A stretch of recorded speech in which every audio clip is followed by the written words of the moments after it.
ready for another beating, you should have never came back. Don't look at me. Let's just be cool. Hey, boy. Hey, boy. After I crucify him, you next. Just stay out of my face, chump. Don't turn your back on me, sucker. We got a brawl before the bell. Apollo and Corbin are throwing each other right now. This thing is ready to explode. The fight about to officially begin, but these guys want to start right now. Come on, let me go, let me go. That's what I'm gonna get you. I'm gonna get you. Let him go. Right now. Let him go. I want him. I thought you said be cool. Our next movie is Rocky III, and you can probably guess the titles of the two pictures that came before it. How does this one rank with the other two Rocky films? It's not as good. There's nothing new in this picture, and some of the most interesting personal relationships in the familiar world of Rocky Balboa are ignored. This story, this time, is an awful lot like the beginning of Rocky II. Rocky, played by Sylvester Stallone, of course, has gotten fat and lazy because as heavyweight champion, he's been fighting a bunch of pushovers with his manager, Mickey Burgess Meredith, consciously ducking the most obvious challenger in the land, a tough guy with a mohawk haircut called Clubber Lang. Get out while you can. Don't get this sucker no statue. Give him guts. I told you I wasn't going away. You got your shot. Now give me mine. Why don't you get the hell out of there? Shut up, old man. I ain't going nowhere.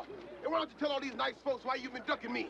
Politics, man. This country wants to keep me down. Keep everybody weak. They don't want a man like me to have the title because I'm not a puppet like that fool up there. You know, you got a big mouth, you know? Why don't you come out and close it, Balboa? Come on.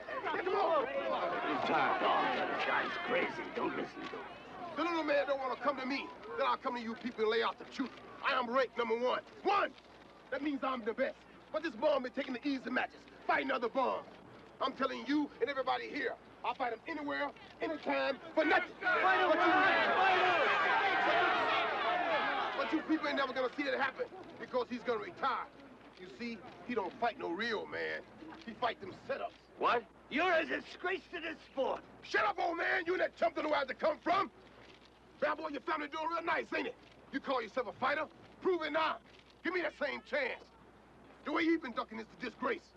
If he ain't no coward, why don't he fight me then? I can't listen anymore of this. Hey, anytime. I don't care what your rank. You don't get no shot, and I mean that. I'm glad you people are saying this here. What are you doing? I want to fight this guy. Well, you got him. But you'll fight him without me. What are you saying? It's finished. Yes, I'm finished. I don't want no more of this. I don't want no more. You understand? None of it.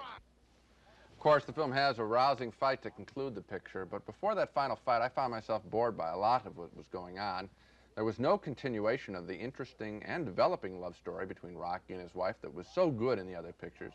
And I didn't particularly enjoy seeing Rocky go after another loudmouth black fighter. That seemed to be pandering to anybody that has racist feelings in the audience. And frankly, I didn't find Rocky's character as warm and as appealing as I did in the early pictures. What's missing, I think, is the colorful writing of the first two films, although Rocky III, like the others, was written by Sylvester Stallone. And so what we have in Rocky III is just another brutal fight.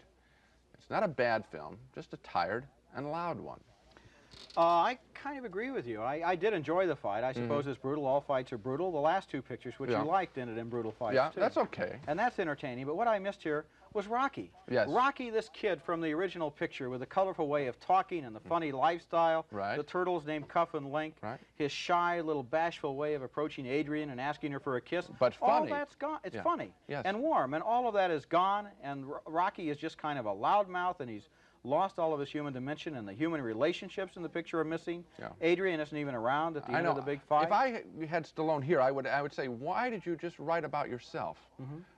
I mean, why Rocky character? Why not Rocky and all of his connections with the people? They're just cardboard figures up here anymore. I wonder if he couldn't get the actors to do bigger roles. Maybe they're tired of the series and he's going it on his own. I doubt if that's the case. I think he wrote it this way. Another thing you mentioned was Carl Weathers as Apollo Creed. I agree. It's a good performance. Yes, he's always good in this series. Best thing in this movie, but let me ask you this question.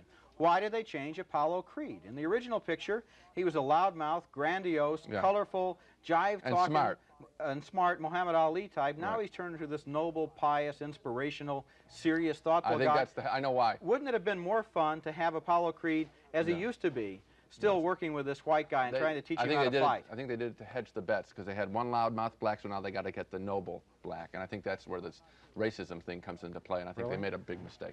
Well, I'm not sure this is racist, but I agree with you basically on the fact that the movie doesn't work as well as the first two. 2 more no votes on Rocky III, the 3rd chapter in Sylvester Stallone's saga of Rocky Balboa. The film is exciting and moves well, I thought, but instead of telling us more about Rocky the person, it's basically just a formula remake.